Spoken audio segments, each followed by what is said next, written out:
What about the Navy chief saying that we are ready to attack Karachi at will if required? देखो, we have earlier also bombed Karachi. ठीक है, Admiral Nanda had played a very important role during the early We have wars. bombed Karachi? We have bombed the Karachi port earlier also during the previous wars with Pakistan.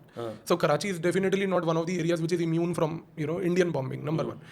Most important point जो आपको समझना है वो ये है कि कराची क्यों problematic है. पाकिस्तान का 80% आज की डेट में इंटरनेशनल ट्रेड जो है वो कराची से होता है और कासिम पोर्ट से होता है.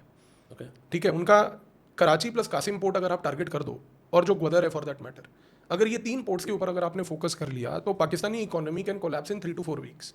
आज की डेट में आर्म्ड फोर्सेस के पास सिमुलेटेड एक्सपीरियंसेस हैं पूरे डॉक्यूमेंटेड कि आप अगर इन पोर्ट्स को टारगेट करते हो कराची, ग्वादर एंड कासिम, तो you can decimate Pakistan and collapse that society. But हमें ये चीज़ नेवल लेवल पे नहीं जाके करनी है. आपको ये चीज़ समझनी है कि why do you want to use your navy. See, unless there is an act of war. अगर वॉर है तब तो ठीक है आपकी नेवी यूज होगी, बट अगर आपका वॉर का सिचुएशन नहीं है ना, उसके बाद भी आप पाकिस्तान का ये तीनों पोर्ट्स को डेसिमेट कर सकते हो थ्रू नॉन स्टेट एक्टर्स. इसमें आप प्लॉजिबल डिनाबिलिटी ऑपरेशंस यूज करो.